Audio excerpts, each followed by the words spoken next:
Bueno, buenas noches, Miguel. Buenas noches, ingeniero. ¿Cómo le va?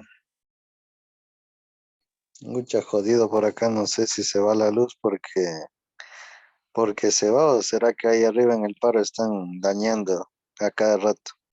Bueno, ojalá no se vaya.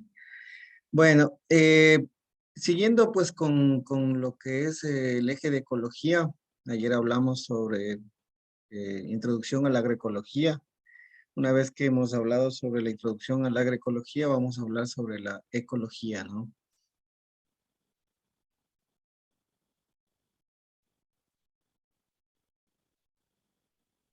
Listo, entonces,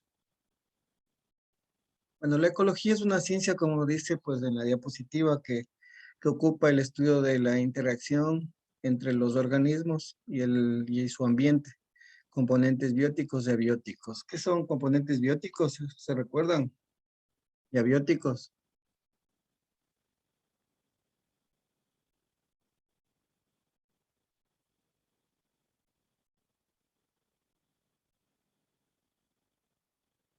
¿No recuerdan? Los bióticos son seres bióticos, vida, ¿no? Son organismos vivos y abióticos es toda la parte física, todo lo que es todo lo que es temperatura, ambiente, ¿no? Pues la ecología es una ciencia, como dice, que estudia la relación entre los organismos entre sí y su medio ambiente, el entorno. El término medio de ambiente incluye todos los factores inorgánicos como los abióticos y orgánicos como los bióticos, de los cuales depende el desarrollo de un ser vivo. Ustedes, por ejemplo, nosotros somos humanos, pues estamos en la parte biótica, pues y abiótico tenemos todo lo que está a nuestro alrededor. Sí, entonces, más o menos, pues las ramas pues, más o menos trabajan o están en la rama de la ecología. Está la ecología individual, la ecología poblacional, ¿no? Comunitaria, el ecosistema, eh, molecular, biográfica, biogeográfica, perdón. Pues todas estas, ¿no? Eh, cuáles son, por ejemplo, las características de la ecología? Pues es una rama de la biología, como decía, que lo estudian y analizan las interacciones entre los seres vivos con el hábitat donde vivimos, donde nos encontramos. O sea, es decir, la relación que existe entre los factores bióticos, relación entre seres vivos, y los factores abióticos, las condiciones ambientales. Cada uno tenemos en cada sitio, en cada región, como siempre hemos hablado, pues tienen sus condiciones climáticas o ambientales. Ambientales, estamos hablando de la temperatura, estamos hablando de la lluvia, de humedad, de- de todas las condiciones, ¿no? Ambientales.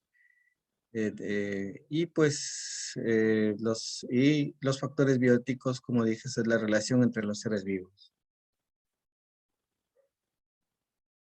Por ejemplo, un ejemplo, hablemos de ecología. Pues como es la rama que hablábamos de la biología que estudia la interacción entre los seres vivos y el ecosistema, pues la biología, pues el nombre de ecología, pues lo puso un alemán, Ernest Haeckel, en 1919, 1920, ¿sí? Empleó la primera vez el término ecología, ¿no? Más o menos desde 1870 aproximadamente. Comenzaron a investigar lo del, todo el ser vivo y su entorno, ¿no?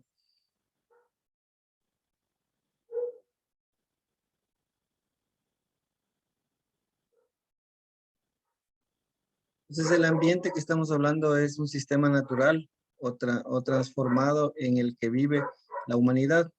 con todos los aspectos sociales, biofísicos y las relaciones entre ellos. Este es el ambiente.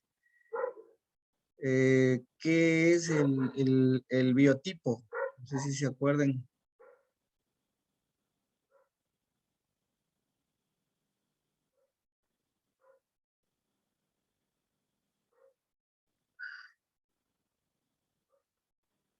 Es un área donde las condiciones ambientales uniformes se prevé espacios vitales con el conjunto de flora y fauna, ¿sí? Entonces, es un animal o planta que por las características que tiene, pues puede ser condicionado en un tipo representativo de su especie, variedad o raza, ¿no? Entonces, el biotipo de una persona, por ejemplo. ¿Qué es el biotipo de una persona?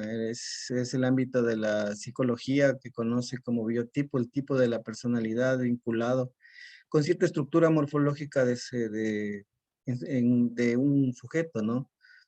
Biotipo abarca las características generales de la persona según las propiedades somáticas basadas pues en datos que se desprenden de una estructura de su cuerpo, ¿sí?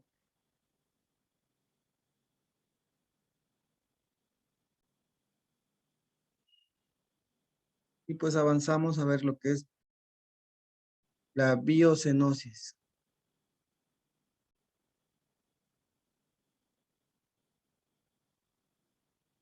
Un conjunto de organismos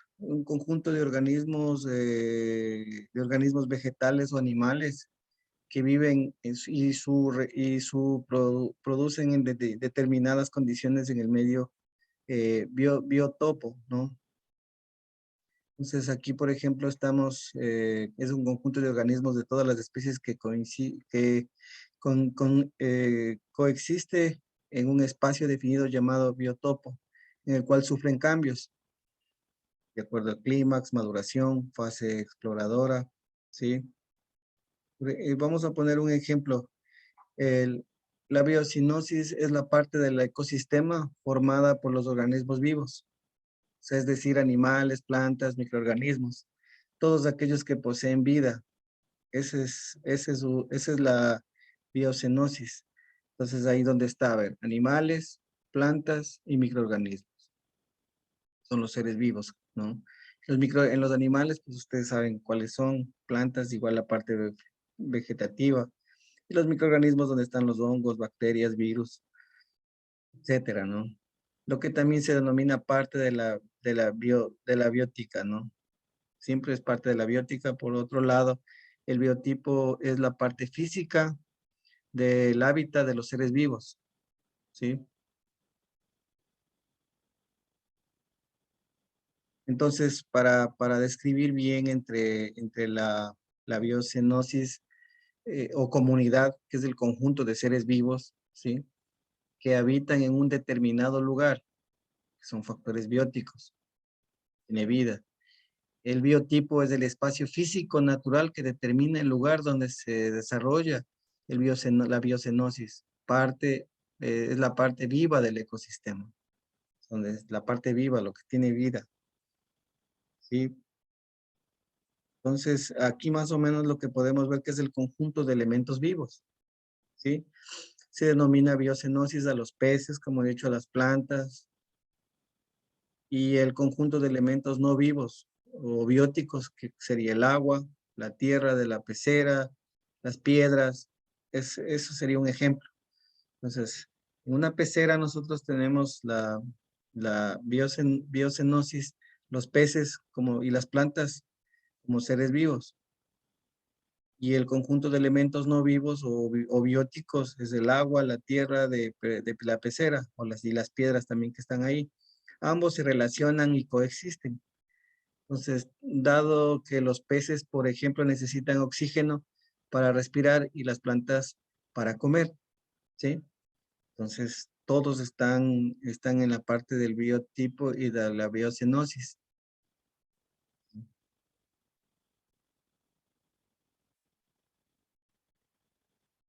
¿Qué, o sea, ¿Qué animales, por ejemplo, qué animales son la biocenosis, ¿no?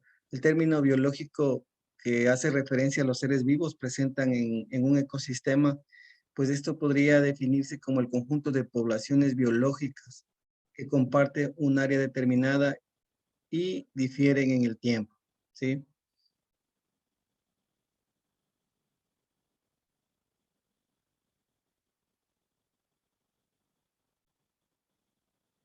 ¿Qué entendemos por biosfera? No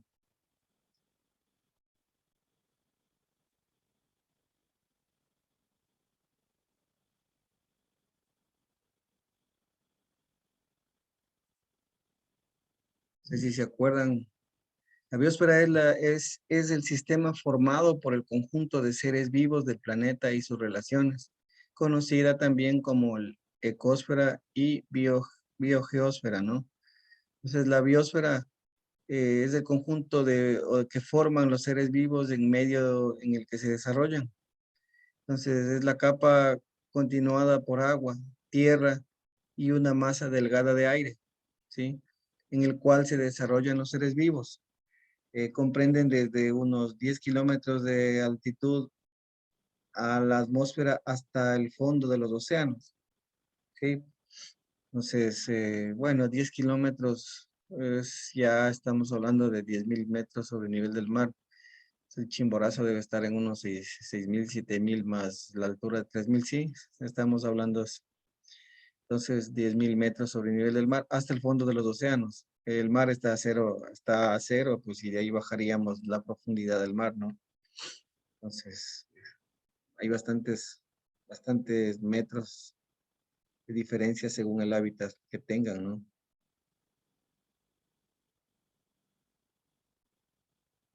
Esto pues de igual manera, pues esto es un conjunto que forman los seres vivos con el medio en que se desenvuelven. El término biosfera es origen griego y está compuesto pues por el bio, que significa vida. Todo lo que ustedes vean vida, bio, pues es vida. Y, y pues faira, que expresa esfera o globo. Por lo tanto, pues es la esfera donde está la vida, ¿sí? Aquí ustedes pueden ver también en la diapositiva, ¿sí? De la población, comunidad. Entonces, ¿cuál sería un ejemplo, por ejemplo, de biosfera? Se representa el máximo nivel de vida en forma general, es decir, que la biosfera es cualquier sistema donde los factores bióticos, o sea, que tengan vida, como los animales y las plantas que hablábamos, con abióticos, sin vida, como las rocas, por ejemplo, eso es donde estamos parados, formen un conjunto dependiente entre sí para su beneficio, ¿sí? ¿Cómo sería esto? Una biosfera. Estamos hablando que hablemos de las plantas, ¿sí? Las plantas pues están en la tierra, están en el suelo. ¿Y cuál sería la parte abiótica aquí? Si vemos una planta, ¿cuál sería la parte abiótica? Si representamos una planta de cacao, por ejemplo. Esa sería la parte biótica. Y la parte abiótica, para que se forme la biosfera, ¿cuál sería? El suelo, Exacto, el suelo. Es algo bueno, entre comillas, de sin vida. Yo he llamado que tiene vida, pero por los microorganismos y por todo. Pero de ahí en las rocas y en el suelo, pues están, entonces ahí es donde forma la biosfera.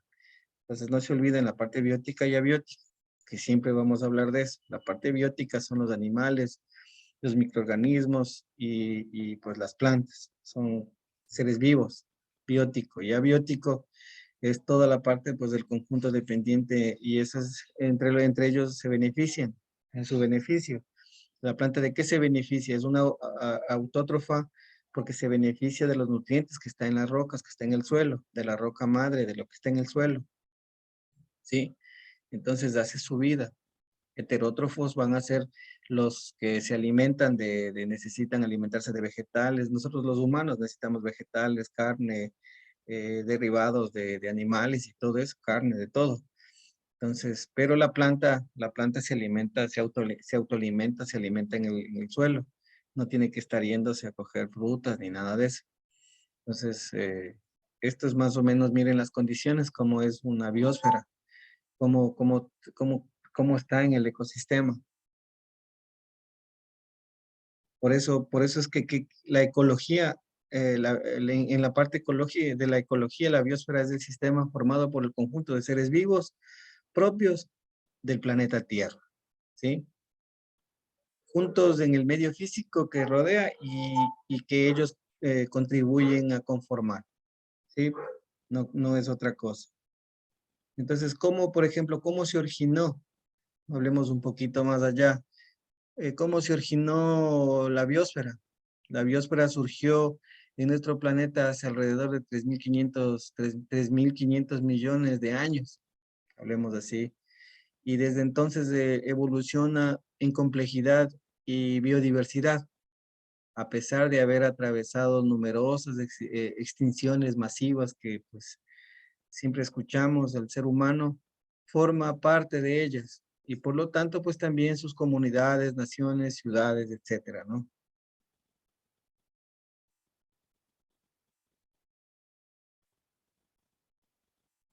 Aquí resumimos qué es abiótico. Comprenden todos los fenómenos físicos, presión atmosférica, como hablábamos, lluvia, aire, suelos, etcétera, y químicos, componentes de la roca y componentes de la roca, minerales, salinidad del agua, que afectan a los organismos. Esta es la parte abiótica. Lluvia, el agua, los lagos, el río, la atmósfera, el agua del océano.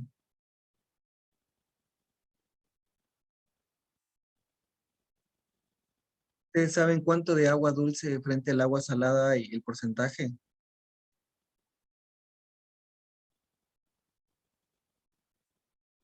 ¿Se imaginan algo?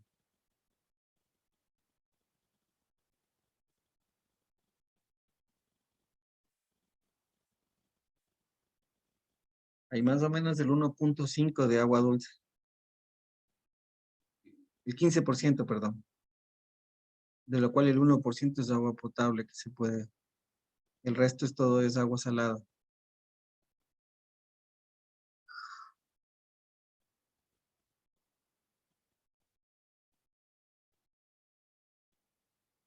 Entonces, como estamos hablando en la parte biológica, pues, ¿no? Que es fundamental en un ecosistema e influye en los seres vivos en él, ¿no? Entonces, pues, por ejemplo, ¿qué es un ser abiótico? Para tener un poco más de idea de esto, pues los ser abióticos son los elementos del ecosistema que no tienen vida, pero necesitamos para vivir. ¿Qué necesita, por ejemplo, las plantas? ¿Qué necesita, por ejemplo, las plantas de estos? ¿Qué es lo que más necesita de esta parte de abiótica, por ejemplo? Oxígeno, agua, suelo, Temperatura, perfecto, está la bien. ¿Qué temperatura. exacto, ¿qué más, Sofía?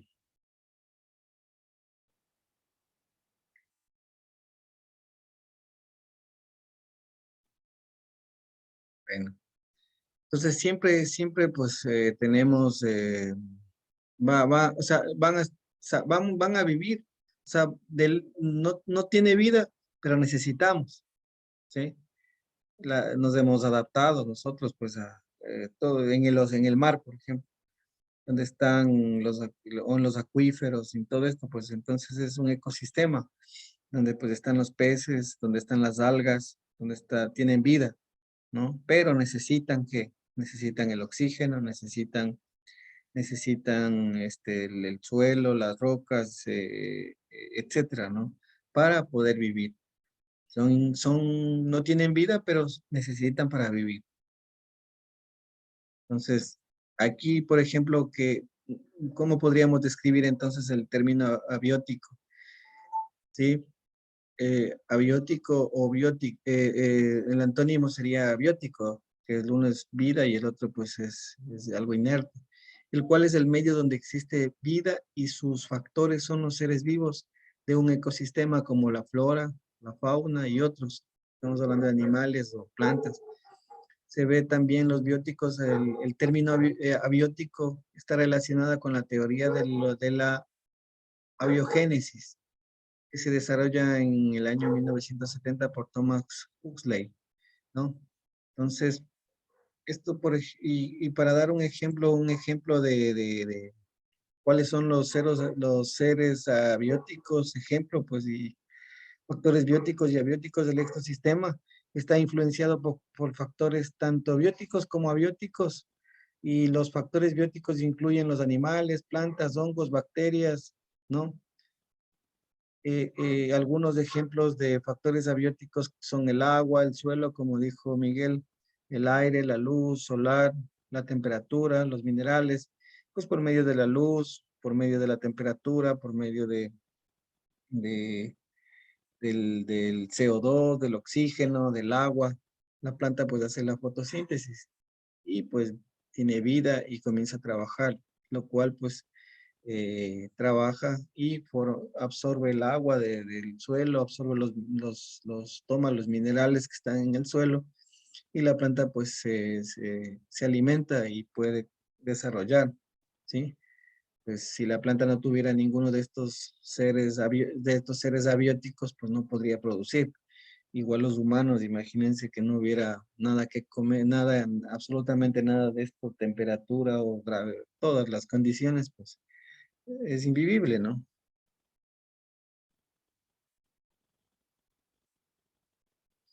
¿Qué son los bióticos? Aquí justamente están la clasificación, microorganismos, son hongos, bacterias, virus, en las plantas y los animales. Esos son bióticos. Bióticos comprenden todos los seres vivos que existen en un ecosistema y la interrelación que se forman entre ellos, las plantas, los animales, incluido el hombre y los microorganismos, ¿no?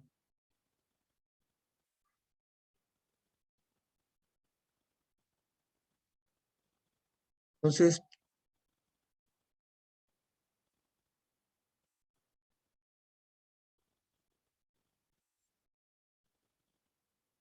pues para resumir, estamos hablando por ejemplo, hablemos de que pues, factores bióticos son los organismos pues, vivos que interactúan con otros organismos, ¿no?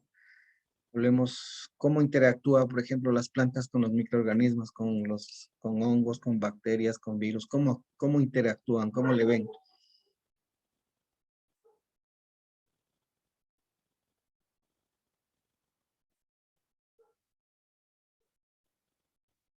Interactúan estos seres vivos con los abióticos, con los bióticos, porque necesitan para poder vivir. Pero también hay factores bióticos, son organismos vivos que también interactúan con otros organismos, ¿sí? Entonces, los animales que necesitan vegetales, necesitan comer plantas, ¿sí? Los microorganismos, ¿cómo viven? Viven en descomposición, viven de la descomposición de los animales, de la descomposición de las plantas. ¿Sí? Se refiere a la flora, a la fauna, así también las interacciones con otros organismos vivos, como seres vivos de un ecosistema, ¿no? Entonces van a tener siempre relación entre todos estos seres vivos, estos factores bióticos. Entonces todos tienen relación y también tienen relación con los abióticos. Entonces estamos en un entorno formando un ecosistema, ¿no? Entonces aquí podríamos definir más o menos que el término abiótico es un antónimo, como le dije, de biótico, ¿no? Con el cual pues en medio de existir, donde existe vida y sus factores son los seres vivos en un ecosistema, como dije, pues las plantas, como está aquí, las plantas, los animales, los microorganismos, entre otros, va también bióticos, o sea, los abióticos están relacionados entre sí. Unos Pongamos, por ejemplo, pongamos ejemplos de componentes de seres vivos o de bióticos, porque, por ejemplo, los animales, los vegetales, los hongos, las bacterias, ejemplo, el águila, el ser humano, el girasol, el cacao, las vacas, pues, los, los caballos, los perritos, todo esto pues son ejemplos, ¿no? Y como les dije, pues ejemplos de abióticos son los factores abióticos desde el agua, el suelo, el aire, la luz solar, la temperatura, los minerales, etcétera, ¿no?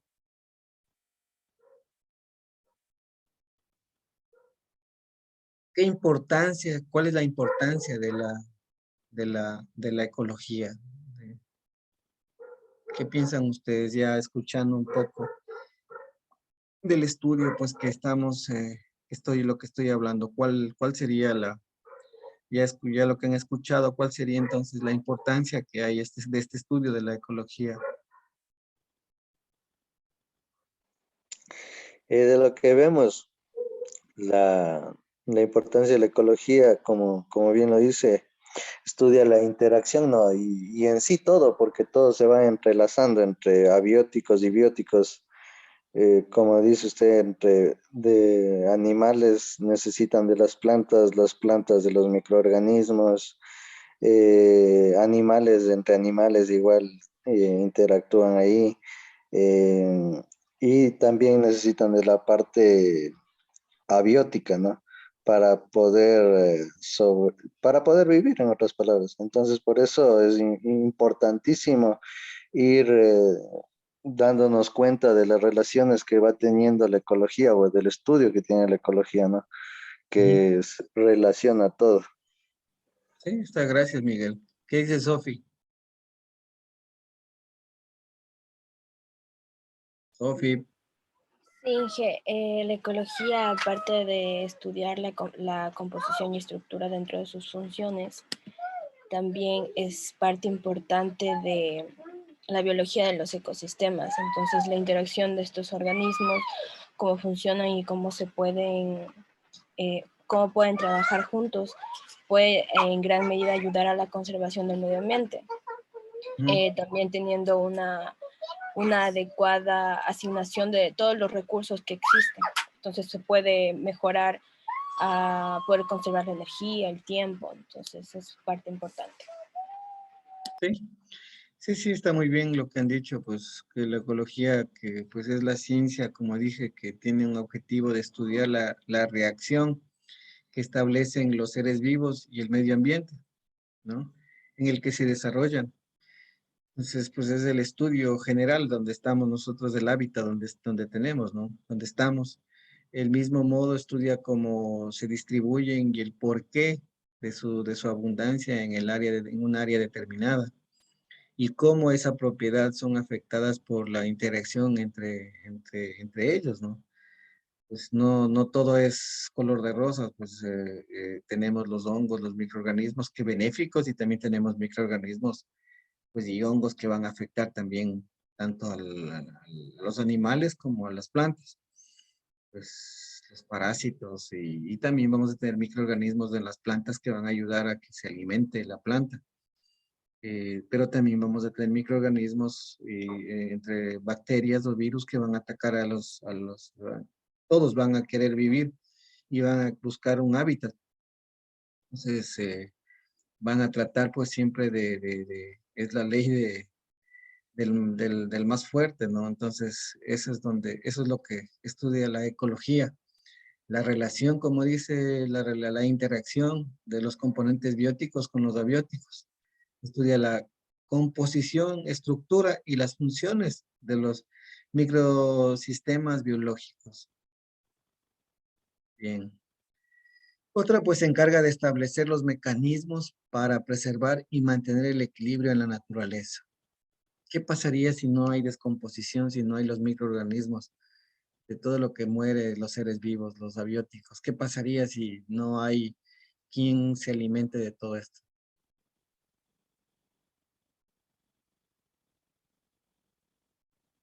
Si no hubiera un equilibrio en esto.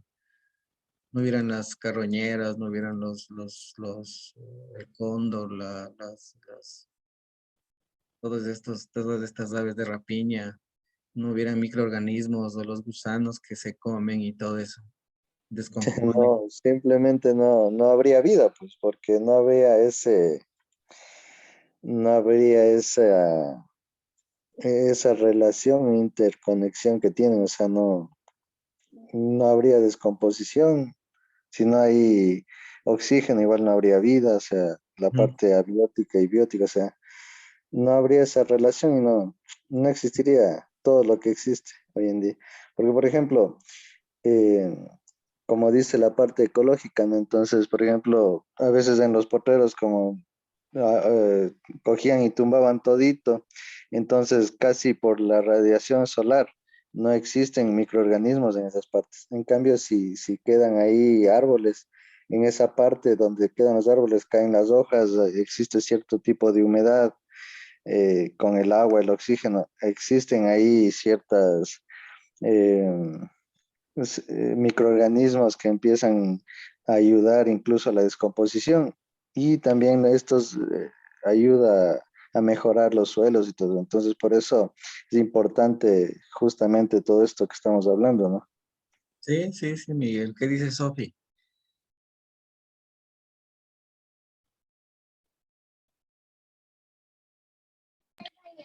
Sí, Inge, o sea, rompen con todo el ciclo que se necesita para poder tener vida, que cumpla el ciclo una planta o que se pueda aprovechar los recursos del suelo. Entonces rompe todo este ciclo y no existiría pues el fin que queremos lograr. Sí, exacto. O sea, eso pues es, imagínense que pues nada se descomponía, como dice Miguel, todo lo que se han muerto y miles y todo, pues no había espacio ya para ocupar, ¿no? Y aún así, pues miren cómo se va la población aumentando. Ya en estos momentos se está viendo la necesidad de agua, la necesidad de alimentos, se está viendo la necesidad de, como dice, pues hemos ido talando árboles. Y pues en los suelos áridos no va a haber tantos microorganismos y tanta, pues no va a haber, no va a poder estar ahí ciertos descomponedores, ¿no? Y pues va cambiando. Lógicamente que hay lugares inhóspitos como en un ecosistema, por ejemplo, hablemos como dice 10.000 metros y todo eso en la Antártida, en lugares pues que ya está congelado a veces en la parte más ya debajo de la tierra y encima de la tierra también. Pero de todas maneras hay vida, o sea, hay vida, hay seres que viven, ¿no? Y hasta el ser humano vive en Alaska, en Groenlandia, en el Polo Sur, todo esto. También pues en temperaturas muy altas, también están viviendo. En las sabanas donde solamente hay gramíneas, en las praderas, hablemos así, ¿no? Entonces, en el océano, pues, que es la mayor cantidad de la tierra, ¿no? Que pues evapora y eso sube a las nubes y después hay las lluvias y nos devuelve el agua. Entonces, todos estos ecosistemas, todos estos, de alguna manera, estos abióticos, pues si no hay un control, un equilibrio en estos abióticos, es lo que está pasando ahora.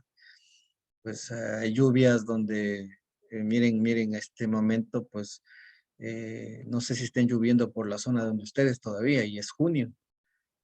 No sé si Sofi o Miguel sigue las lluvias por sus zonas. Han cambiado las temperaturas. Sí, todavía sigue lloviendo por acá.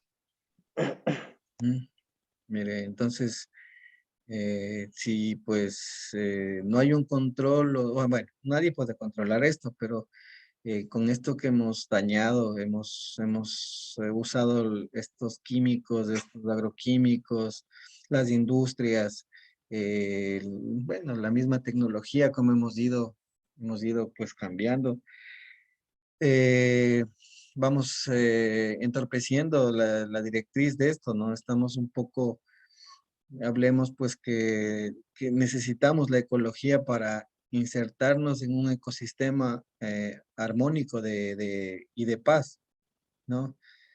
Entonces, pues como humanidad seríamos capaces de sobrevivir en el planeta. ¿Cómo seríamos capaces de vivir?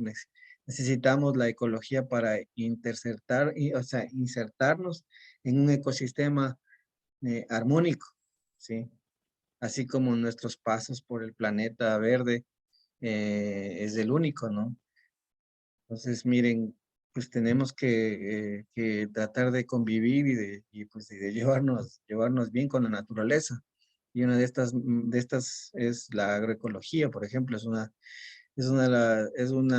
estrategia, hablemos así, para nosotros poder trabajar de alguna manera orgánica, biológica, pues, y equilibradamente. Entonces, ahí donde, como dice Miguel y Sofía, pues dicen, podemos llegar nosotros a un equilibrio, donde pues no dejaría de haber los microorganismos, no dejaría de haber animales que están en extinción. Ustedes han escuchado muchos animales están ya perdiéndose por la cacería indebida, por dañar el hábitat de ellos. Pues ya se ven fotografías a veces que pues por las carreteras andan animales salvajes, buscando pues un hábitat, buscando donde poder albergarse. No dejamos, estamos interrumpiendo muchas de estas hábitats, ¿no? Y pues a veces el hombre pues hemos sido muy destructivos con estos, no se la aguanta, si haya por ahí donde ustedes viven, parece que ya no hay, parece que ya Sí, da sí cacería. tenemos todavía guantas por aquí. Otra cosa Ujú. también, existiría, por ejemplo, demasiadas serpientes, existiría poblaciones demasiado de, yo qué sé, de armadillos, de guantas, como dice, de guatuzos. Sí, esta relación que tiene ahí entre los animales, entre plantas, se van también nivelando, entonces también habría sobrepoblaciones si esto no existiera. Sí, sí, sí, pues, pero, o sea, hemos ido destruyendo de alguna manera porque los cambios climáticos hace 50 años, hace unos 80 años atrás, eh, pues, sembrábamos y no pasaba nada, no había herbicidas, insecticidas, no había a partir del año 65, 68 para atrás, no había nada de esto, de querer producir 4 o 5 veces más, pero ¿a costilla de qué? ¿Qué es lo que nos pasó? ¿Qué es lo que ha pasado haciendo estos cambios, ¿no? Esta, mala manipulación, ¿no? Queremos dar más alimento, hemos modificado muchas cosas genéticamente, en animales, en plantas, en todo hemos cambiado. Y pues sí queremos, y ahora pues que estamos dándonos cuenta después de estudiar, por eso mismo, miren, después de estudiar una de las ramas que es la ecología, la agroecología, eh, y edafología y todo lo que ustedes reciben, pues comenzamos a darnos cuenta y como siempre he dicho, pues nos comienzan a cambiar el chip de las cosas y comenzamos a darnos cuenta cuál es el manejo adecuado que deberíamos hacer o si estamos haciendo bien o mal las cosas. Miren, por ejemplo, hay una pregunta, ¿por qué debemos atender la importancia de la ecología en la vida diaria, por ejemplo? ¿No? Entonces, pues atender la mayoría de medidas de los problemas del medio ambiente es algo que todas las personas deberíamos hacer, ¿sí? Como seres humanos muchas veces nos distinguimos que es o sea, que esto ocurre afuera de nuestros contextos individual. Y pues hoy deberíamos invitar, pues invitar a que uno le dé la importancia a la ecología en la vida diaria, ¿sí? Eh, es el ejercicio de reflexión que deberíamos hacer para pues tener un estilo de vida, buscar de hábitat que nos ayudaría a preservar el medio ambiente.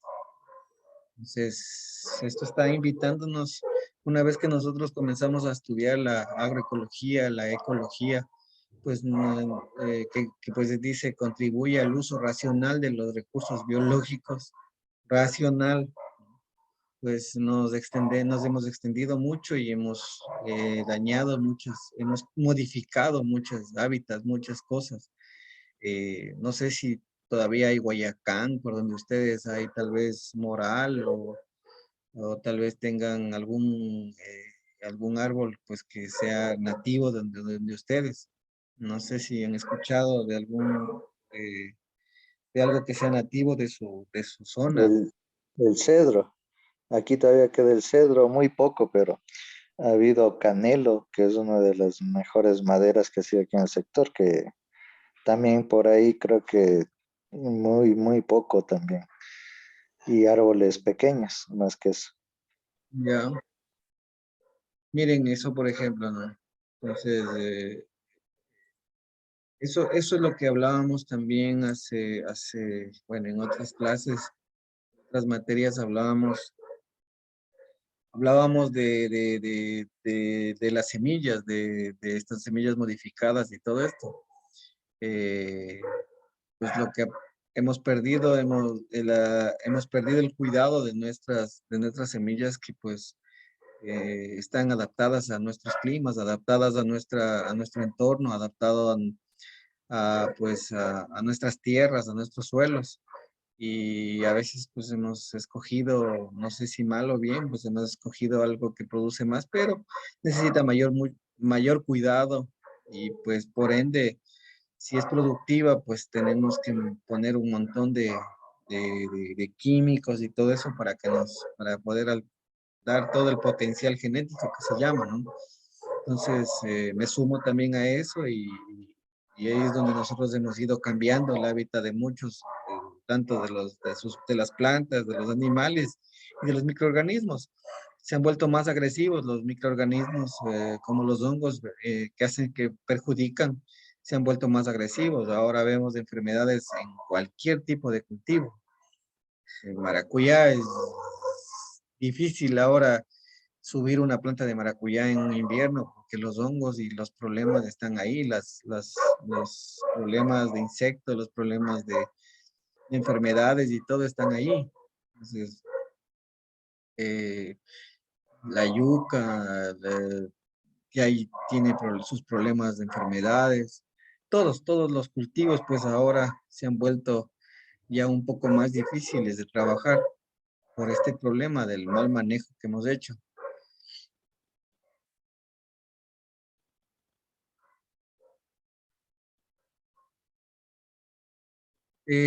Las ramas de la ecología que ayudan al estudio de esto, pues es la autoecología, estudia la relación entre un solo tipo de organismo, una especie y el medio en que vive. Entonces hay muchos ecologistas pues que se dedican a a un solo tipo, a estudiar pues por ejemplo una sola especie.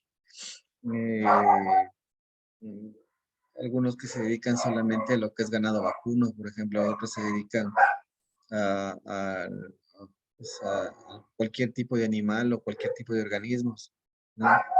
Entonces se dedican solamente a lo que es solo microorganismos, que son unicelulares y todo esto, ¿no?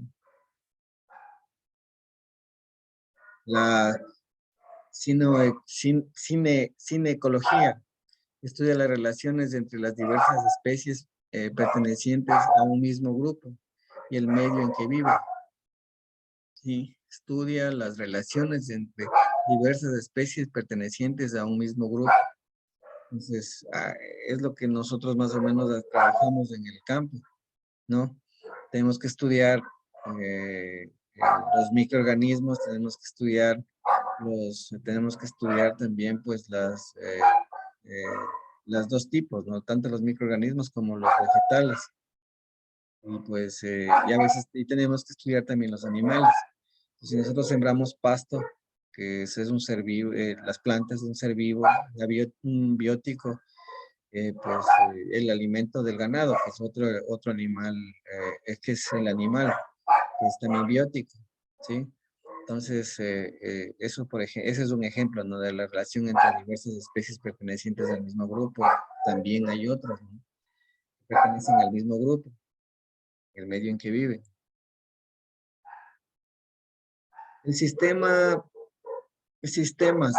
Un sistema es el conjunto de partes o eventos que pueden considerarse como algo simple y completo, como resultado de la interdependencia de dichas partes o eventos.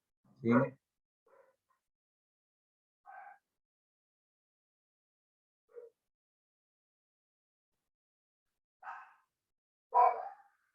Por ejemplo, aquí tenemos algunos sistemas, tenemos, por ejemplo, que de, estamos hablando también de ecología acuática, por ejemplo, ¿no? Un sistema donde está la ecología, o qué sistemas, ¿no? ¿Qué sistemas nomás hay? De aguas saladas, de agua dulce, un ecosistema marino, ¿no?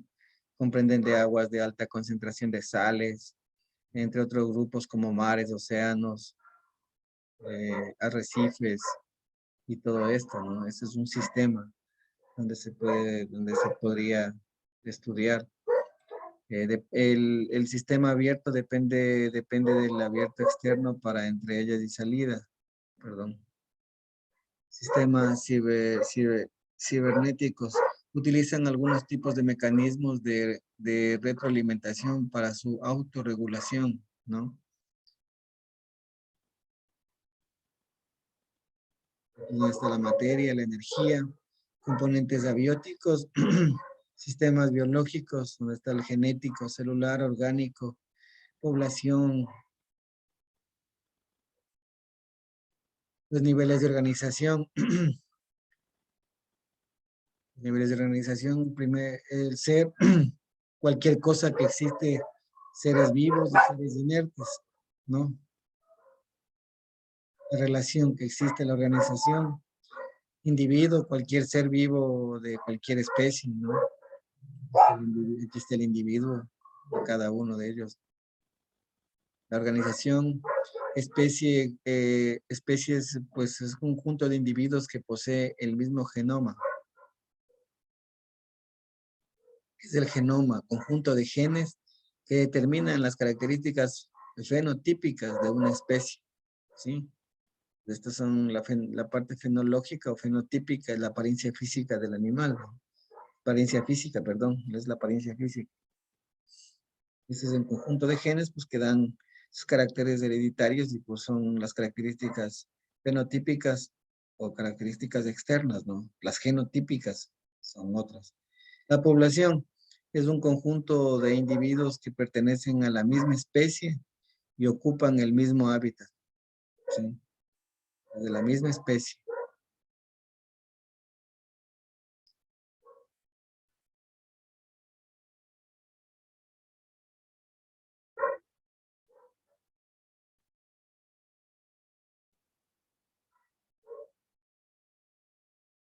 Pues, ¿cómo sería la población ecológica? ¿Cómo veríamos la situación la ecología de poblaciones? También es una rama, ¿no? De la ecología que estudia la estructura dinámica de las poblaciones.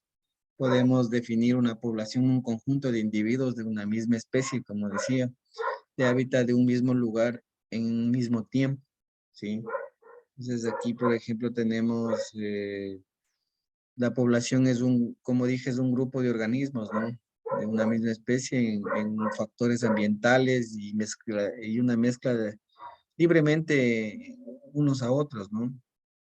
¿Cuáles serían las características de una población? O sea, desde un punto de vista ecológico, es el conjunto de individuos, como digo, de la misma especie que ocupan el lugar determinado. Ejemplo, eh, afectan los factores como la disponibilidad o calidad de alimentos, cambio de hábitat, etcétera, ¿no? Entonces, podríamos tener un problema, ¿no? Y pues algo que afecte la alimentación y todo esto, pues una población, como dije, pues la población del Perú, por ejemplo, la población del Cairo, es una población absoluta, ¿no? Es el mismo hábitat.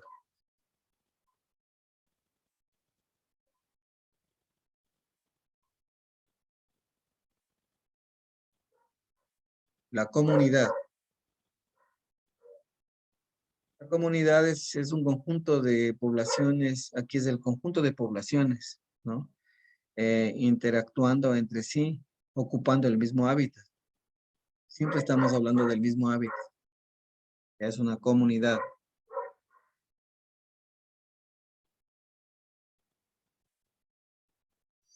Entonces, un ejemplo de, por ejemplo, de comunidad en ecología, ¿no?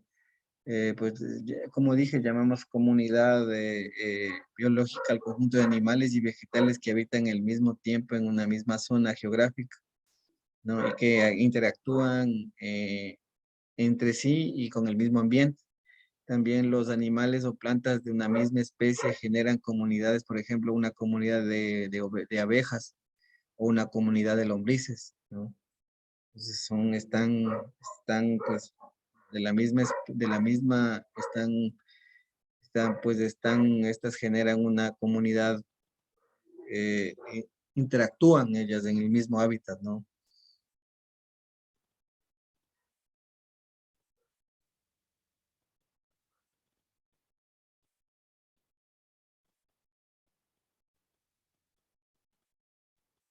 Pues la definición de una comunidad abarcan tres conceptos principales.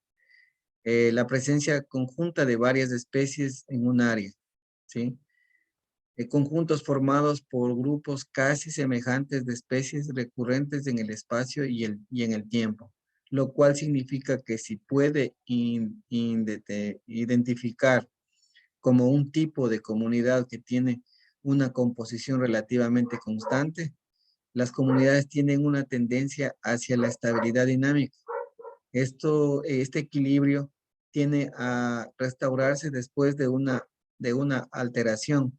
Las comunidades poseen propiedad de autorregulación o de homeostasis, ¿no? Entonces, esto pues, como hablaba Miguel, pues siempre tiene que haber una regulación, siempre va a haber un balance, siempre va a haber un equilibrio, ¿no? Si no, ¿qué es lo que pasaría? Todas las comunidades vegetales como el nivel de organización conceptualmente presentan las siguientes características. Unidad estructural, ¿sí? La unidad estructural pues es la unidad de todas las comunidades donde está dada el arreglo o disposición especial, tanto horizontal como vertical de cada organismo con respecto a todos los demás, ¿sí? La unidad estructural se expresa a través de la estratificación o disposición vertical, donde resulta el desarrollo vertical de las plantas, árboles, arbustos, hierbas, a los que asocia a una fauna característica. La zonación, que es una de las disponibilidades horizontal de los elementos de la comunidad siguiendo algún gradiente ambiental, concentración de sales, tenor de humedad, variación, ¿no? Altitudinal, ¿sí? Esta es la zonación. ¿Qué es lo que nos indica aquí? Bueno, hablando un poco ya de nuestra carrera también, eh, esto hablábamos de zonificar, hablábamos alguna vez en alguna charla que teníamos y pues es como decir que pues voy a sembrar algún cultivo donde pues tenga problemas con la altitud. Lo que yo siempre les digo que pues para poder nosotros establecer un cultivo o establecer una población, hablemos así, nosotros pues tenemos que eh, ver todas las características de los factores abióticos. Si estamos a 1000 metros sobre el nivel del mar, donde está Miguel, no sé cuántas tenga, o donde está Sofía, pues no vamos a poder, a medida que la altura o la latitud sube, también las características de la pluviosidad, de la temperatura van a oscilar, van a haber máximos y mínimos donde no va a poder tolerar ciertas especies, ¿no? Entonces, pues los animales podrán adaptarse. Pues, eso va a costar tiempo, pero se podrían adaptar. Pero no podemos llevar, por ejemplo, palma a 1000 metros o a 500 metros sobre el nivel del mar. va a producir, yo no digo que no, pero no vamos a poder, no le vamos a dar las condiciones a este cultivo para que pueda ayudarnos en la producción, en la productividad. Va a ser bien difícil, ¿no? Entonces, no sé, ¿qué nomás cultivan, Miguel, por su zona? Por aquí se cultiva yuca, tenemos también hortalizas, lo que es la selga, rábano, remolacha, tenemos acá el verde, tenemos ciertos tipos de barraganete y seda, todos esos en verde.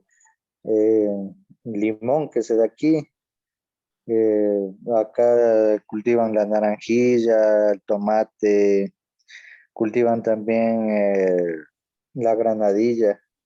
¿Ya? eh, ¿Qué más? Café robusta, Mm, eh, arábigo. ujú. Eh, también cultivan, a ver qué más, flores ahorita están cultivando bastante también, todo lo que es mi sector. Pero flores Eh, tropicales. rosas. Ah, están dando rosas, ¿ah? Y lo que pasa es que de aquí llevan creo que le dicen varetas, ¿qué te Ya, decía? ya, ya, ya, ya, ya. Ya, por la temperatura y por todo eso desarrollan un poquito más, pero no se adaptan, no va a salir la misma rosa. Exactamente, aquí no sale la Aceleran, rosa, no sale lo la que sí rosa. sale es buen tallo, entonces Es, llevan para hacer injertos. exactamente, ya, ya. Eso hay bastante ese cultivo. Em, Eso es lo que cultivan. Y de ahí más abajito ya la caña de azúcar, en mi sector sí, pero como es un poco más alto, la caña de azúcar hace un poco más delgada, pero Mm, sí, sí hay. Como por ejemplo para la alimentación de cerdos, de vacas, se utiliza más acá, mm, porque no es muy grueso la caña y tampoco muy largo el cañuto. Y eso es todo lo que se cultiva de ahí, eso, sí, eso. ya. ¿Cuántos metros sobre el nivel del mar están, Miguel, por ahí? Pues, si no me equivoco y si no me olvidé, como a 1200 Ya, ya, sobre el mil nivel del mar. doscientos claro, 1200 ya es altito, donde la granadilla se da, donde si se da ya ¿cómo es? La naranjilla también ya es altito, ya. Ya esta solanácea ya se da a esa altura, pasado de 800 metros ya sobre el nivel del mar y ya comienza a hacer, da buenos frutos y se adapta bien. Entonces, eso, por ejemplo, si nosotros estaríamos hablando de llevar el maracuyá ya creo que va a ser un poquito difícil. También es una pasiflora, igual que la granadilla, pero la granadilla tiene otras condiciones, ¿sí? Sí, El taxo también pertenece a las pasifloras, por ejemplo. Pasiflora taxo. sí. Entonces, Lo bueno que aquí, por ejemplo, de donde yo estoy, a media hora de camino más abajito, y es un poco más, baja bastante. Por ejemplo, en Nanegal, como le decía, a media hora de donde yo vivo, y ahí siembran cacao. Claro que no son los mismos rendimientos, pues, sin embargo, la gente se ha metido a sembrar cacao. También ahí hay cultivos de pimiento, hay cultivos de tomate riñón, hay cultivos de tomate de árbol, igual para la parte de aquí, la parte de arriba, la mora, todo eso se cultiva en estas partes. Claro que no sé cómo harán las mediciones de rendimiento. mm, Son productores que, según se tienen directamente mercado en Quito, entonces los que hacen estos cultivos llevan directamente ellos a vender y también compran a ciertas personas de aquí alrededor. pero está bien. Mire, es interesante lo de las flores, por ejemplo. Pues, ¿qué necesitamos, por ejemplo, para la semilla? Es sexual y asexual, ¿no? Todos los que llevan estas varetas y todo esto, pues es asexual, porque crecimiento, ¿no? O sea, la parte vegetativa. Y pues en la semilla, ¿qué necesitamos también para poder nosotros que germine? No sé si Sofi se acuerda en semillas, ¿qué necesitamos para que una semilla comience a germinar después de que ha estado guardada?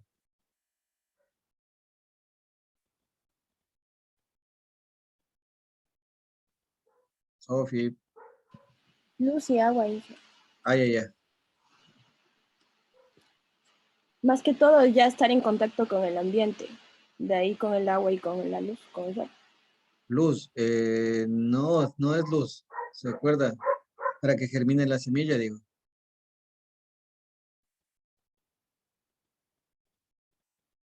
Temperatura. Eso quiere decir, ¿no? Sí, dije. Eso. Entonces, eso es lo que dice Miguel. Si necesitamos de ellos, pues acá tienen mayor temperatura que abajo, que a 2.800, 3.200 metros sobre el nivel del mar que tienen allá, que tienen temperaturas de mínimas de 5 grados, 10 grados, 5 grados debe ser, y máximas de 18 grados debe ser. Pues acá llegaban las varetas, traen y es lo mismo. Eh, Cuando nosotros pregerminamos una semilla, pues necesitamos una temperatura de 35 grados. Sea en la sierra o en la costa, si damos humedad necesaria y al 80-90% mojamos esta semilla y le damos una temperatura de 35 grados, comienza pues a germinar rápidamente, ¿no? Una pregerminación que se le hace. Es lo mismo que lo hacen las flores. Pues llevan algo un poco más caliente, algo un poco menos frío, quiero decir, ¿no? Pues a unos 1.200 metros y pues ya las llevan las varetas listas. Está muy bien, bien pensado. Miren, buscan el hábitat, o sea, buscan el hábitat necesario para que para mejorar esta situación. Ahora, si dejarían las flores, no saldría el color, no saldría todas las características de calidad, no va a salir porque solamente en Ecuador, en la parte del mundo, pues, estamos en el hemisferio, estamos perdón, en la línea cero, en la línea equinoccial, y pues por los rayos perpendiculares y rayos solares que emite y cae, pues en estas zonas de Cayambe y todas estas florícolas, da ese color, esa característica, ¿no? Son como 3.000 florícolas, algo así, 3.000 hectáreas me parece. Entonces, solo es único, por eso es que es tan apetecida por todo el mundo, ¿no? Por estas características que tiene nuestro clima. Entonces, miren, esas son las poblaciones y los hábitats. Eso es lo que estudian las comunidades, ¿no? La ecología, las comunidades estudian pues los patrones y como dije, pues los patrones y procesos existentes de la interacción de las especies en un sitio particular. Entonces, cada sitio pues tiene sus características, ¿no? Donde pues puede ser de pronto más lluviosas, más húmedas o más secas, más desérticas, ¿no? Donde están las desérticos, por ejemplo, la misma vegetación cambia completamente. ¿Qué se da en los desiertos? Los cactus, ¿no es cierto? Entonces, si ustedes ven en esos desiertos que pues, casi nunca llueve, ¿no? Solo hay neblinas por ahí y son desérticas, pues ahí están las plantas can, ¿no? Que hacen su fotosíntesis en la noche y respiran el día. Lo contrario a las plantas normales que tenemos, como el cacao, como el café, todas las plantas que tenemos, las C4, C3 que tenemos, pues trabajan diferente, las condiciones, por las temperaturas. Entonces, miren cómo se adapta y cómo cambia su fisiología y el trabajo de su fisiología, cómo cambia y se adapta al clima, ¿no? Si ahí al cactus ya le damos agua y le damos todo, pues eh, si en las partes desérticas y ellos, imagínense esas temperaturas y esos rayos que caen eh, en bajo sombra es una temperatura y bajo ya a campo descubierto es otra temperatura que puede llegar corporal, debería llegar a 40, 42 grados. Entonces la planta, los vegetales y los animales se adaptan. Hay ciertos roedores que viven en esos desiertos, ciertas serpientes, ciertos eh, eh, que se adaptan a esto, ¿no? Entonces, como decía, La, la periodicidad es la respuesta de los organismos a cambios climáticos en el ambiente, ¿sí? Generalmente cambia la estación a través de los cuales la vegetación va pasando por sucesivas etapas fenológicas. Permite agregar un nuevo término identificatorio del tipo de comunidad de este estudio. Por ejemplo, el bosque, ¿no? En el bosque caducifolias que hay, los bosques de perennifolia, etcétera, ¿no? Entonces están las caducifolias, ¿no? Las plantas perennes. Entonces, todo esto pues conlleva a donde vemos también aquí pues el estrato, el tipo de estratos, ¿no? Arbustivo, está el herbáceo, estrato mucíneo, subterráneo. Entonces, en cada uno de estos estratos, pues, está todas las partes, como dice, estábamos hablando de las etapas fenológicas y todo de la planta, cómo va sucediendo, cómo va pasando. La unidad de la composición.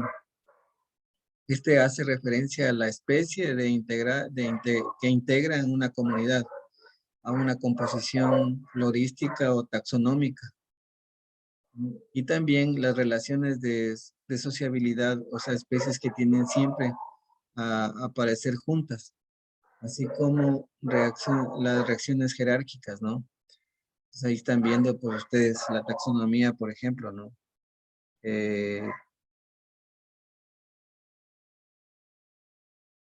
La célula, pues, ¿no? Los cambios entre la célula vegetal y la célula animal, las diferencias que existen. Una unidad fundamental es el resultante de las interacciones entre la comunidad y su ambiente y se expresa a través de una estructura trófica característica como determinada corriente de energía que impulsa el ciclo de la materia e interacciones bióticas, así como acciones y reacciones entre elementos bióticos y abióticos. Comunidades funcionalmente similares podrán presentar una composición florística diferente dependiendo del clima y el tipo de suelo, ¿sí? Es lo que hemos venido hablando, o sea, eh, aquí pues nosotros es, eh, es la estructura trópica, ¿no? Trófica, donde pues estamos viendo la interrelación con la parte biótica. Es fundamental porque de esto depende mucho las características de tanto los animales, los microorganismos, y pues de los vegetales, cómo van adaptándose y cómo pues están, y eso también el otro día pues consultaba, como dice el cedro, Miguel, en la zona de él, se está perdiendo y es donde se puede dar, donde se adapta mejor, ¿no? De pronto hay un cedro que pues, y el otro, que es el canelo, que es una de las mejores maderas que hablaba. Entonces, pues la adaptación puede ser de los 1000 o 1200 metros en ese tipo de suelo y en esas condiciones, en esas temperaturas, ¿no? Que se adapte mejor. Entonces, todo esto, pues, hay que buscar la adaptabilidad de estos cultivos. Y pues no podemos irnos llevando eso tal vez a 0 metros sobre el nivel del mar o tal vez a 200, donde pues tal vez necesite, si acá necesitaba 10, 12, 15, 20 años, pues allá necesita 50 años para llegar a a un árbol eh, productivo, a un árbol pues, que se podría pues utilizarlo o tenerlo, ¿no? Otra es la perdón, abundancia, ¿sí? En la ecología, la abundancia local es la presentación relativa de una especie en un ecosistema particular. Por lo general se mide como el número de individuos encontrados por muestra. La relación de abundancia de una especie o una o varias especies que vive en un ecosistema se conoce como abundancia relativa de especies.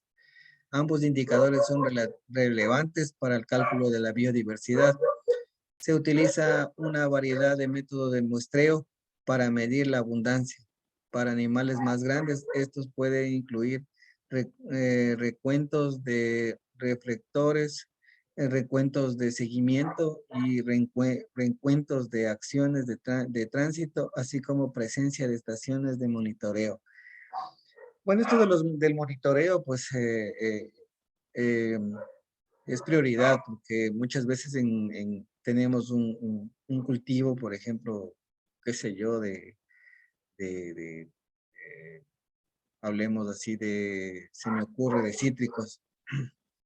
Y pues nosotros tenemos, como vemos abundancia, pues tenemos bastantes insectos, ¿no? Tenemos muchísimos insectos que están ahí viviendo juntos. Están los áfidos, los cicadélidos, están los lepidópteros, homópteros, todo este tipo de insectos y están ahí. Entonces nosotros abrimos una hojita o vemos en vez de la hoja y encontramos un montón de insectos y de ácaros, de trips, de trisanópteros, encontramos, ¿no? Que están viviendo ahí hospedando en esa planta, en ese pequeño ecosistema, hablemos así, de su hábitat, están ahí, están alimentándose, succionando la mosca blanca, están succionando pues toda la savia de esa planta. Pues más abajo vemos en el tallo un barrenador, y más abajo en la raíz pues comenzamos a ver nemátodos, comenzamos a ver ciertos problemas que comienzan a ocasionar, ¿no? Entonces miren, en una abundancia, pues ¿qué es lo que toca hacer ahí? Un muestreo. ¿Y cómo se hace el muestreo? Coger las hojas, bajar y ver qué nomás tenemos. Entonces ir anotando y sacar un muestreo del 1% de las plantas que tengamos en 1 hectárea, en 2 hectáreas, en lo que sea, o dividir en media hectárea, no sé, o cada 5 plantas, como sea el muestreo, como sea la población que tenga. Entonces ahí hacemos un muestreo y comenzamos a identificar qué población más o menos hay y qué en la abundancia, ¿no? Entonces ahí más o menos vemos el porcentaje. Si cogemos una hoja y ha habido, no hay, ocupa casi 1/4 parte, pues hay un 25% de problemas de estos insectos, ¿no? Entonces, estos son los monitoreos que se pueden hacer para, según eso, tomar decisiones y aplicar pues algún insecticida orgánico o inorgánico, el que se esté trabajando. Colonización y extinción local. Si una especie de plantas está presente en un área local, depende de los procesos de colonización y extinción local. La probabilidad de colonización disminuye con la distancia de los hábitats vecinos, donde está presente la especie, y aumenta con la abundancia y fecundidad de las plantas en los hábitats vecinos y la distancia de dispersión de las especies. La probabilidad de extinción local disminuye de la abundancia, tanto plantas vivas como semillas en un banco de semillas, ¿no?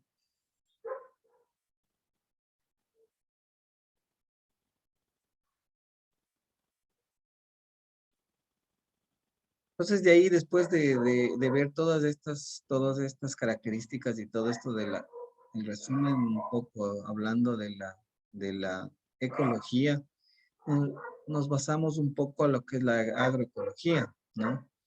Pues miren, aquí están, en la agricultura tradicional estamos hablando de 10.000 años, y pues en los 200 años y en estos últimos 60 años, la agricultura revolución verde que hemos hablado algunas veces, la agricultura con transgénicos, que ya a este momento se lo está haciendo, ¿sí? Entonces, si observan y ven, pues aproximadamente en 200 años casi tuvimos pues sin necesidad de agroquímicos, y luego pues estos últimos 60 años hemos tenido ya, y en este último, en el 2000, ya tenemos agricultura con transgénicos.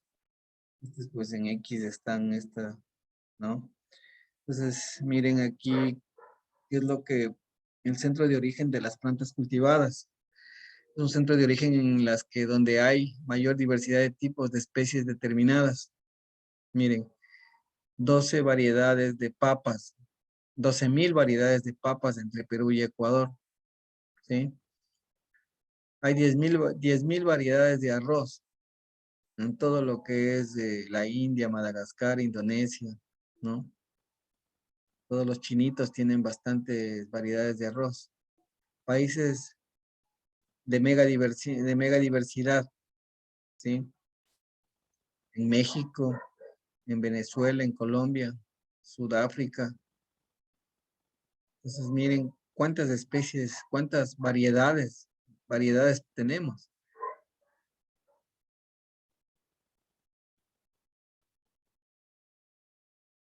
La insostenibilidad de la agricultura moderna, el hacer un monocultivo, la labranza intensiva, la irrigación, usos de fertilizantes inorgánicos, control químicos de parásitos, manipulación genética de los cultivos, ¿sí? Bueno, esto que de los pesticidas, del uso, pues entre 1960 y 1990, las cosechas aumentaron el 23%, pero el uso de fertilizantes y plaguicidas aumentaron del 65 al 69 respectivamente. ¿Qué analizan ustedes aquí? Desde el 60 al 90 solo sube el 23% de productividad, aumenta las cosechas. Pero el 63 casi al 70, hablemos así redondeando, sube el aumento de plaguicidas y fertilizantes. ¿A quién le fue mejor aquí?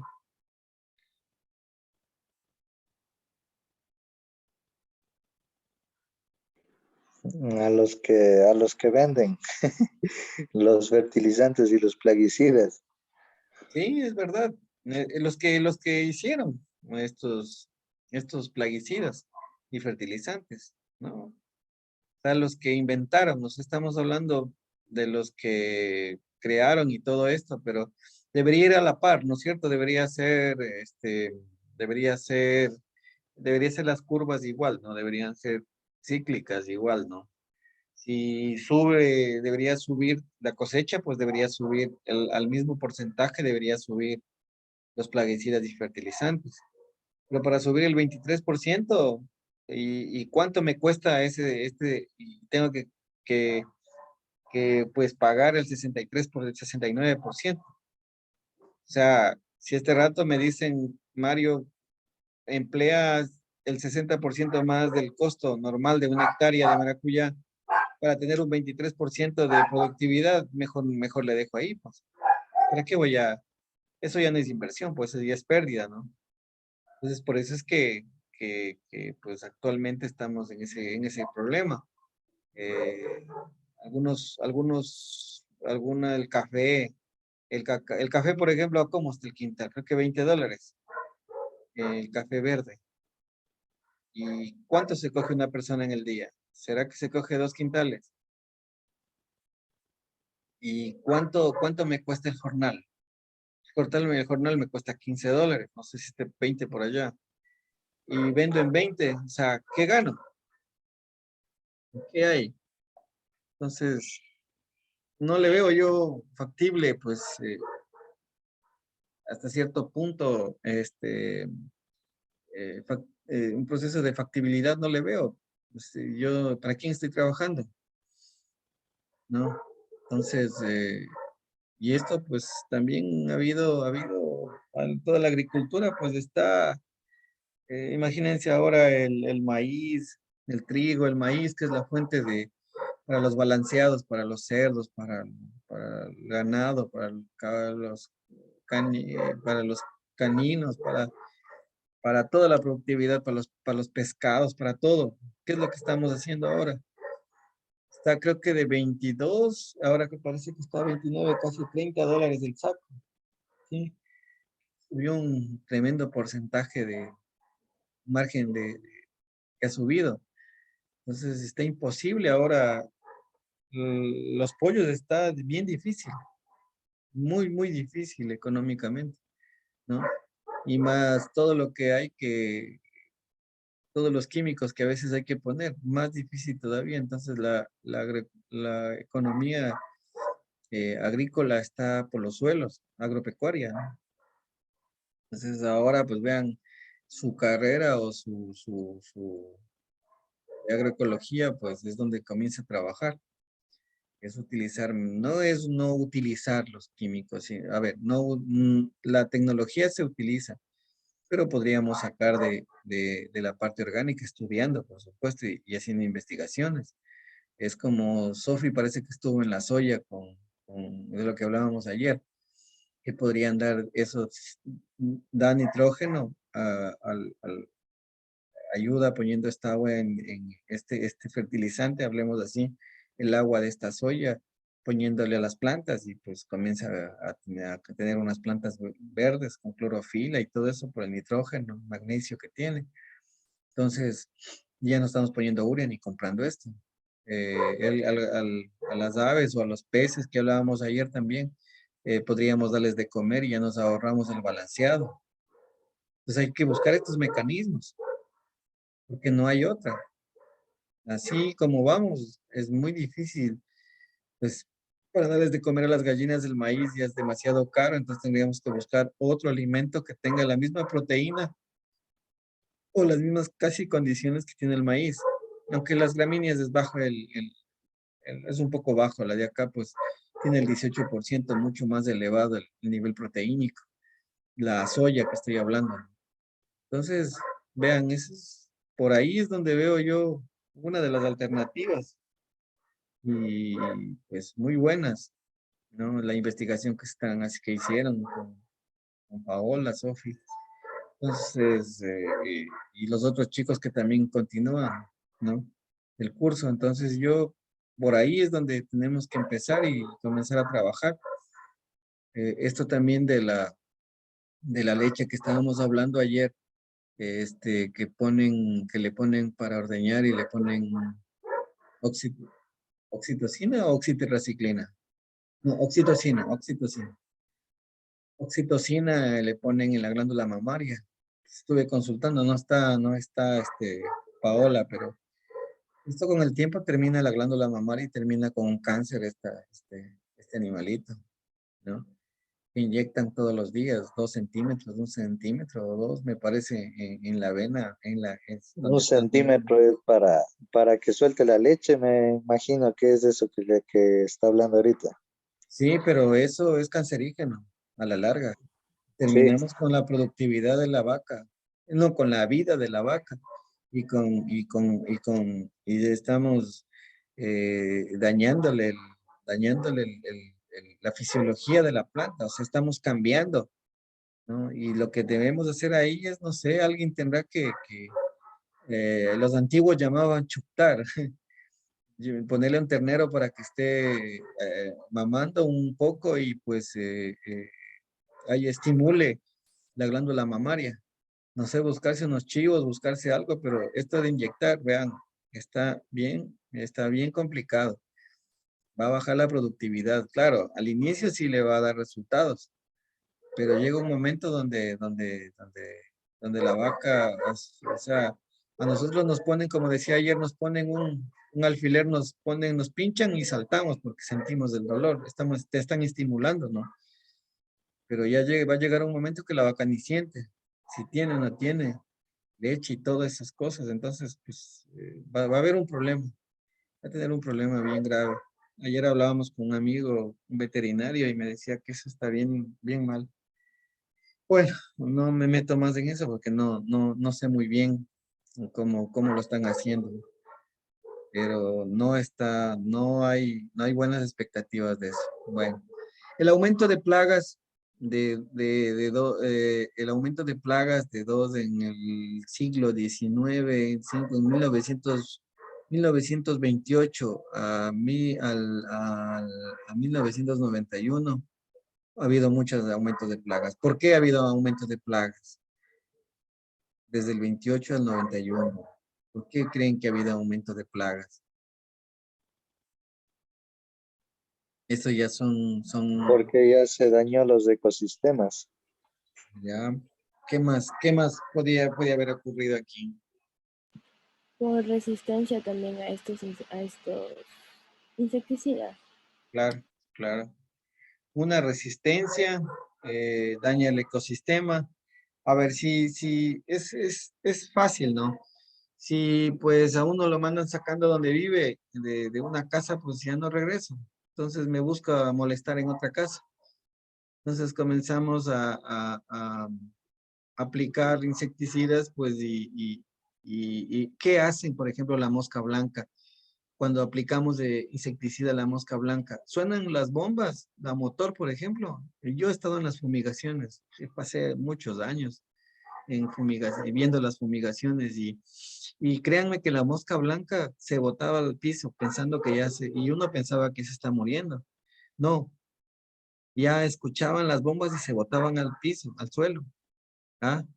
Y pues como no se fumigaba las hojas de arriba, ellas ya estaban en el suelo y veíamos mayor producción. Alguna vez hablábamos con un entomólogo especialista en esto y pues comenzamos a ver que eclosionaba más huevos. O sea, para no perder la especie, el insecto crea o sea, viene como es una estimulación y comienzan a eclosionar huevos, ¿no? Entonces, imagínense que por eso es que aumentaron. O sea, disminuíamos el instante, pero aumentábamos la problemática, ¿sí? Y a este momento, pues estamos con un inconveniente o con un problema que ya la mosca blanca está en todos los cultivos, está en la yuca, en el arroz, en el maíz, en el arroz, está en el café, en el cacao, en todo. Lógicamente que en algunos cultivos todavía no ha hecho estragos, pero ya en algunos más débiles o menos lignificados, no menos duros, pues ya está con problemas. Entonces, no sé si la yuca han visto que está pálida, un color verde agua. Muevan la planta y van a ver cómo salen los insectos, cómo salen la mosca blanca, ¿no? Y es un hospedero de mosca blanca. Entonces, miren, ha aumentado en vez de bajar, ¿sí? Las pérdidas de las plagas han aumentado el 7% desde 1945 al 13%. Se ha duplicado a 1989, siendo que se estaba aplicando, pues, se estaba aplicando, insecticidas. Entonces más fue un negocio, más fue un negocio que llegar ¿cómo es? A solucionar un problema, ¿no? Entonces, los pesticidas crecieron el 10% en ese periodo, pero subió el 13%. O sea, siempre duplica la problemática, ¿no? Acá triplica porque, ¿no? Entonces, si yo tengo que aumentaron el 13% de la problemática de insectos y pues tengo un crecimiento del 10% y se ha vendido el 10% de pesticidas, entonces va a la par. Preferible nos quedamos con el mismo 7% y no poníamos ningún pesticida, ¿no les parece? Entonces, alrededor de 250 especies de las 500 que ocasionaron pérdidas en el cultivo de Estados Unidos han desarrollado resistencia a los insecticidas. Esto, pues, es una investigación de Mayres en 1993. Aumentaron la resistencia, la mitad de los insectos. De 500 especies, 250. O sea, la mitad de todas las especies que teníamos que ocasionó desarrollo de resistencia. Lo que dijo Sophie, ¿no? Causaron resistencia. La contaminación química a la contaminación biológica. ¿Sí? Los plaguicidas, una plaga, un gen, una plaga. ¿Cuál es la contaminación química, Sophie?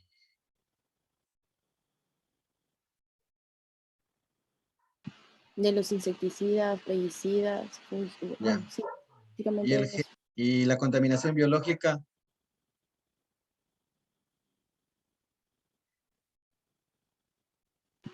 Por la clase de genes, Claro. por el La ADN. Eso, los transgénicos. Exacto. Ujú. Miren que de aquí, en el tomate, pusieron un gen del pescado. ¿Sí? para resistir ciertas enfermedades, ¿sí? Para una plaga, ¿sí? Entonces hay una modificación de un gen. Entonces lo hace en laboratorio todo esto. Y pues hay resistencia. Entonces hay una contaminación tanto química como contaminación biológica. Biológica porque es un ser vivo, de vida. Y estamos sacando un gen de un ser vivo, de un pescado para poner en un tomate, en la parte genética. Pues estos son los que hacen los genetistas, ¿no? No sé si esto quedó claro, Miguel. Sí, sí, sí quedó claro, justamente sí estaba poniendo atención, porque es un cambio genético que le hacen. Como antes decía, eso hacen en los animales, en las plantas, cambian genéticamente para, yo que sé, para que sean más resistentes a alguna plaga en el tema de plantas, a algunos virus, en el tema de los animales, para tener más masa muscular y todo eso. Sí, sí, sí, han hecho muchos ensayos en ganadería también.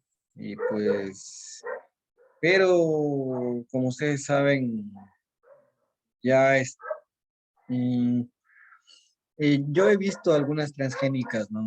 Yo tengo unas transgénicas, bueno, no es que estoy desarrollando, pero yo no las he hecho, ¿no? Eso ya están hechas.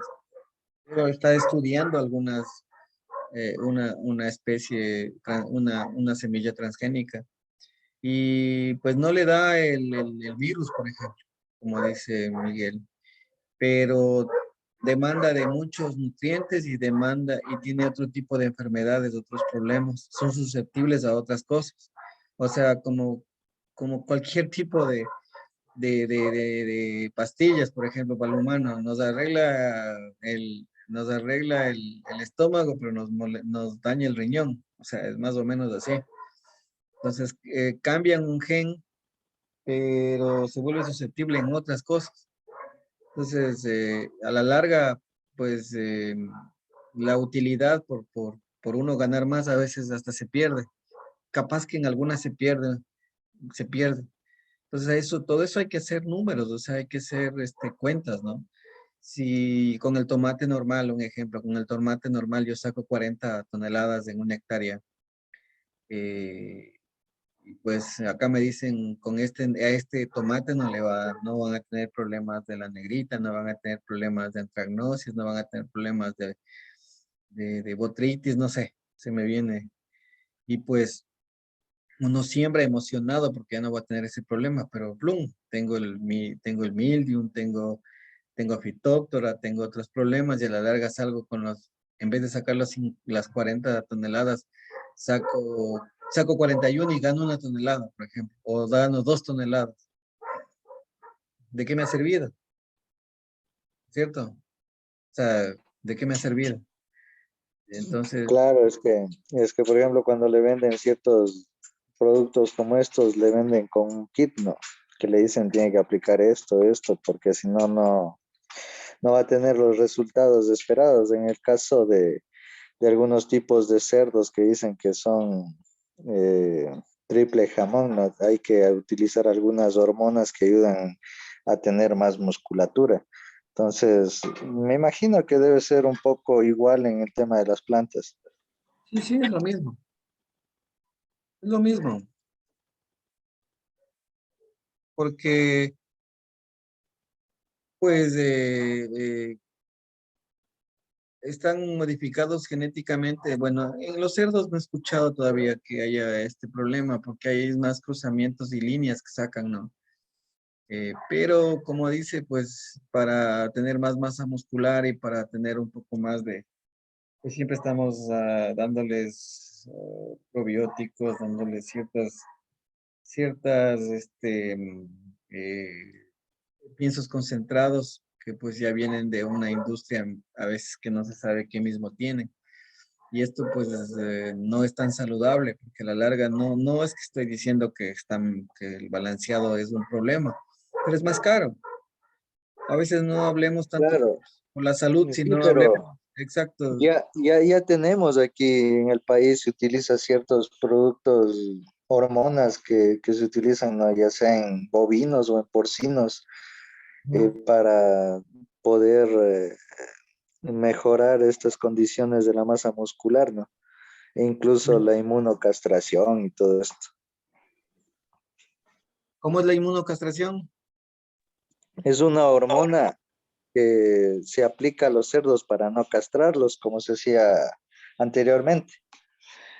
Habían estudios en Europa, creo que hacían esto, ¿no? Y ahora es prohibido porque luego esta hormona no se pierde de la carne y tenemos problemas en el ser humano. Y toda la parte de la costa, cuando usted va al Camal, va a ver cerdos que ahí se faenan con todo testículos. Esos son cerdos que ya tienen este cierto tipo de hormona que hace que no se le debe castrar a los berracos. Eso pasa en los machos. Interesante esto, ¿eh? Esta es la castración inmunológica que dice. Inmunocastración se llama. Es una hormona que hace que no produzca en los testículos la testosterona. La testosterona. Y ahí esto es lo que ¿cómo es? A la larga, ¿cómo es? Esto a la larga, pues eh, Afecta a no los viene hombres. el mal sabor, pero, o sea, es para evitar el mal sabor, porque la Sí, testosterona es la el olor, el olor sí, y todo eso, los machos. claro, pero el animal para que no dé la testosterona y todo esto, pues va a tener otro cambio fisiológico diferente, ¿no? Entonces, hormonal, por supuesto. Es lo que hablamos de las hormonas también en los vegetales.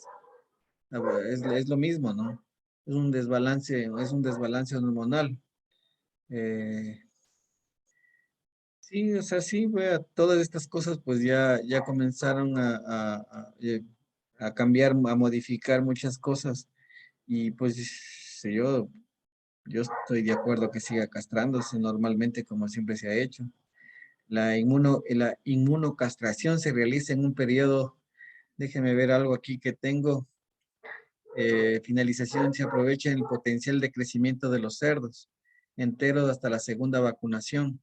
La primera dosis, bueno. Eh, Bueno, interesante, ¿no? Aquí está la crisis alimentaria en la actualidad. Y peor ahora, no sé cómo están ustedes también por allá con esta situación. No hay legumbres, no hay nada que llega por ahí, o sí hay paso por ahí normal. No, aquí justamente en mi barrio, en la Guía de la Armeña, donde conecta la costa con la sierra, y todos los pasadizos están tapados, aunque por ahí sí hay desvíos, ¿no? Los famosos caminos antiguos o chaquiñanes que todavía decimos hoy en día, Ujú. pero para carros pequeños, carros grandes no pasan por ahí. Los trailers, todos están quedados ahí por este tema del paro o sea, sí es tan complicado porque nosotros aquí quedamos encerrados. Ahora, el tema también del cambio climático, por ejemplo, que ahorita sigue lloviendo. En cambio, en otras temporadas nosotros sembramos hortalizas aquí. No se hace como en la sierra, pero nosotros podemos alimentarnos de ahí, ¿no? Ujú. Eso, Como un exacto. sustento Ujú. familiar. Exacto, y eso es lo que estamos hablando en este momento con algunos otros cursos que pues yo estoy tratando de que pues sigamos haciendo los huertos orgánicos, los huertos familiares. Eh, Pase lo que pase, miren, la pandemia, ya viene estos paros, viene que ya viene más caro los productos, entonces es como imprimir dinero, porque a la larga salir a la tienda, ahora alguien me contó hoy día que, que culantro están vendiendo por libras, impresionante. Impresionante. O sea, sí, Sí, eso me dijo un verdulero, que hoy día sí, yo estaba incluso, vendiendo. Ujú. incluso se está viendo la posibilidad de hacer un invernadero. el compañero Cristian Molina, él cultivaba sus hortalizas allá creo que es Sí, sí. Ujú. chuta, no La recuerdo bien, Concordia, por ahí, por sí, ahí. por ahí, por la Concordia. Ah, sí, sí. Entonces, en invernadero sí se puede tener todo el tiempo del año Claro. y Ujú, uno ujú, puede aprovechar ciertas semillas de ahí mismo, dejar madurar ciertas ujú, plantas, tenemos, y aquí se da bien en invernadero. claro. Aquí se da bien también afuera, pero en verano. En Ujú, invierno, por mucha agua, siempre hay ciertos problemas, por ejemplo, plagas, enfermedades y todo eso. Pero en invernadero, sí, mi papá tiene un grupo donde él igual trabaja en un huerto familiar, un grupo de ellos que tienen. Y acá lo que se aprovecha, por ejemplo, es la caña de azúcar, como decía, como alimento para los cerdos, para bajar un poco el costo de producción. Luego ujú, eso, esas heces se las convierte en compost o ya. se le hace humus de lombriz. Ujú, Yo algo tenía, iba a hacer tesis de eso, pero chuta, por falta de tiempo no hice, porque yo sí paso full ocupado en el tema. Pero yo hago eso y hacemos el huerto familiar con ese humus y con ese compost. Ha ujú, dado excelentes resultados. Y por ejemplo, aquí en la zanahoria sin abono, o sea, se hace súper pequeña. Con abono ya sea compost o el humus de lombriz de las excretas del cerdo, hemos cosechado buena zanahoria, buen cilantro, buen perejil, buena remolacha, buenas selgas, cebolla larga. Lo que no se ha sembrado es ajo y paiteña, cebolla paiteña, pero de ujú, ahí el ujú. resto súper bien con este abono.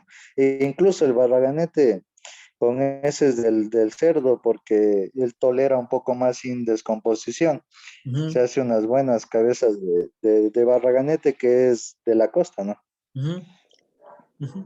Sí, sí. Mm. Vea, en invernadero, para que tengan una idea en Holanda y en España, en Armería, y pues los dos países, España y Holanda, dan de comer a casi a toda Europa.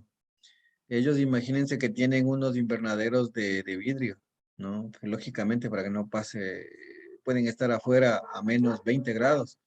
Ahí ellos ponen los cultivos, la fresa, le ponen a 18 grados y le manipulan el medio ambiente, ¿no?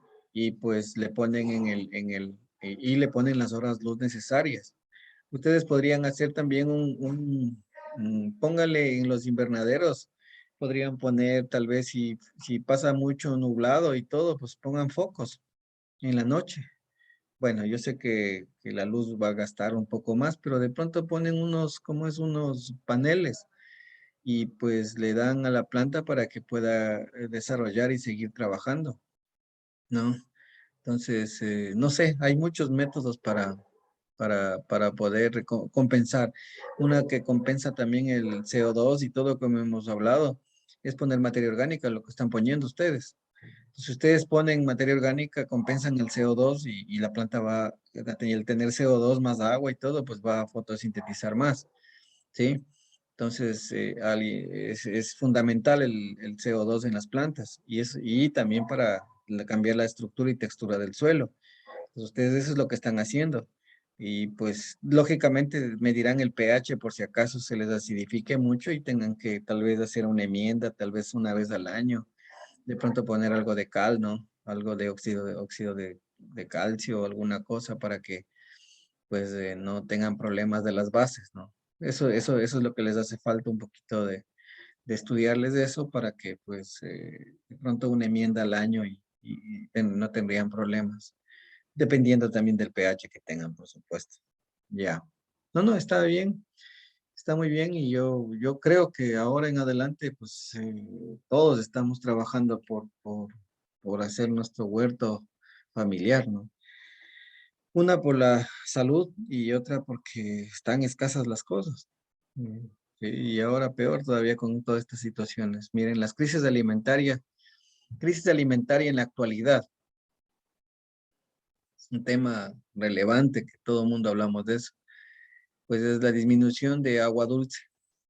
O sea, y a veces no hay fuentes de agua en muchos lugares. Y hay los que tenemos un estero por media finca o lo que sea, pues vean, ustedes tienen una maravilla. Desgaste y sobreexplotación del suelo. Si damos y le damos la vuelta en el mismo suelo y ahí mismo le damos la vuelta, pues cada vez hay un desgaste y cada vez necesitamos más nutrientes, más fertilizantes sintéticos, ¿no? Deterioro de los ecosistemas. Si no hay agua, pues si hay un desgaste del suelo, pues todo el ecosistema vamos a perderlo, porque todos los que estaban, las lombrices, los microorganismos y todos los que están en el suelo, los que viven, pues no tienen hábitat, porque no tienen de qué alimentarse en un suelo árido, sin humedad, sin nada. Las megaminerías, bueno, esa es otra cosa, políticas que a la agroecología, bueno, liberación del uso de OGM, de las transgénicas, ¿no? Incremento ¿cómo es? En el precio de los alimentos. Ese es un problema, lo que estamos suscitando ahora. Tratados de libre comercio, incremento del precio del petróleo, bueno, eso es un poco externo de lo que estamos hablando, pero hay que considerar siempre todo, ¿no? Producción de biocombustible, pues hablamos y hablamos y hablamos y hablamos que el combustible está caro y que vamos a hacer biocombustibles, pero hasta el día de hoy con la caña de azúcar hablábamos con diferentes que se podría hacer este biocombustible, pero hasta el día de hoy eh, acaparamiento de tierras y cambios climáticos. Estos cambios climáticos, como dice Miguel, pues son los deltas térmicos que se están matando la agricultura ahora, ¿no? No se sabe qué va a pasar, si es invierno, verano, no sé si llueve, no llueve, no se sabe. Ahora sí es incierto. Entonces, ya tenemos que ir protegiendo a nuestros cultivos de alguna manera, aparte de nutrirles, para que puedan soportar todos estos cambios climáticos. Darle una mejor asistencia para que pues ellas puedan defenderse, ¿no? De todas estas adversidades. Eso es, entonces, el uso de suelos, dicen, miren, en la agricultura el 1 es el 8%, en agricultura el 8%, 2 en ganadería, el 77%, 4 en bosques, el 5% y el 10% es en bosques, perdón, y el 5% es en otros usos. Miren cuánto de ganadería hay, cuánto hay de agricultura, cuánto hay de ganadería. El área en uso de suelo en el 2011. ¿Esto es en Ecuador o a nivel En mundial? Ecuador, esto es en Ecuador. ¿Sí? Entonces miren que más hay ganadería. ¿Sí? Entonces, y la ganadería también es un problema, también hay problemas pues hay el problema de efecto invernadero por las heces y todo esto. Pues aquí aparte que estábamos hablando de la oxitocina, también hablamos de los desparasitantes que tienen pues ciertos componentes que las heces fecales matan el pasto por la contaminación que tienen.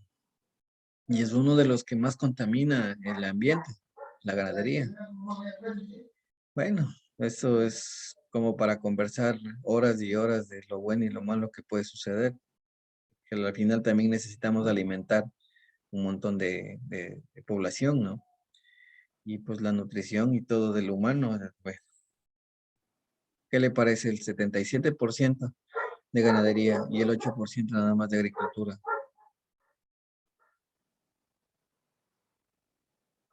Un poco impresionante, ¿no? Sí, es que en las ganaderías es un poco más fácil de sostener, ¿no? Que la agricultura. Por ejemplo, usted al tener una finca, siembra pastos, sabe cierta cantidad de animales que va a tener ahí y solo van y les ven saltado un día y les dan salsita saltada un día y ellos se crecen. Entonces la mayoría hacen así, ¿no? Y hay otras ganaderías que ya son un poco más tecnificadas, que hacen em, ciertos pastoreos o semiestabulados, ¿no? Entonces, Ujú. creo que esa debe ser la razón por la que hay más porcentaje en ganadería. Sí, sí, o sea, es un censo donde uno puede ver y pues el ganado, por ejemplo, usted necesita la capacidad de carga que se llama, ¿no? Pastos no les dan a ustedes, ¿no? Bueno, pero se hace un cálculo más o menos de acuerdo a la especie o a la variedad que tenga de pasto. Brachiaria, por ejemplo, que más o menos hay en diferentes sitios. Estamos hablando de bien manejado de 2 a 3 animales por hectárea año. Entonces, si yo quiero para 2 a 3 unidades o unidades bovinas o uvas, que es 500 kilos, ¿no? A veces en la ganadería tenemos terneros, tenemos vacas secas, tenemos toretes y todo, pero no, un animal adulto ya es, una uva es 500 kilos. Entonces, como a veces tienen unas 40 cabezas, pero no quiere decir que tienen 40 uvas, sino deben tener unas 28, 30 uvas entre terneros y todo, ¿no? Sacando una media para sacar la capacidad de carga, pues yo necesito alrededor de 2 animales por hectárea. Y si yo tengo 100 uvas, pues yo necesito 50 hectáreas para tener 100 cabezas de ganado, mínimo unas 30 hectáreas. Entonces, eso es bastante terreno que necesita para el ganado. Un animal come el 10% de su peso corporal. Entonces, se necesita más o menos la cantidad de tierras, ¿no? Lo que es lo que es en siembra, un huerto o una cacahuatera con 10 hectáreas es bastante. 5 hectáreas representa, ¿no? Pero en el ganado, 5 hectáreas es para tener 10 o 15 cabezas, máximo 20 entre chiquitos y grandes. No se tiene más, ¿no? Y una vaca lechera, pues aquí en la costa debe estar dando promedio de 12 litros, 10 litros promedio, ¿no? Al año. No como en la sierra que hay otras razas. Y pues no es tan rentable tener unas 4 o 5 vacas, si no hablemos de unas 20, 30 vacas de promedio de 12 litros para que haya rentabilidad. Entonces, esto más o menos influye en que pues hay que hay mayor cantidad de terreno en las ganaderías, en la ganadería, que sembrar algún cultivo. Una de las causas debe ser esto. Bueno, ya son las 10 de la noche y yo no sé si no hay alguna pregunta, no sé, Sofi.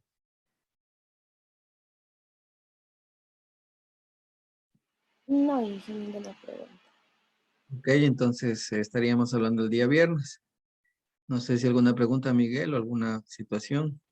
No, todo estábamos hablando, estábamos viendo todos los temas, estábamos conversando y todo, entonces todo está entendido. Listo. Entonces les agradezco mucho, ¿no? Oh, me parece que no. Ah, no. A ver, parece que no he grabado. Ah, no, sí.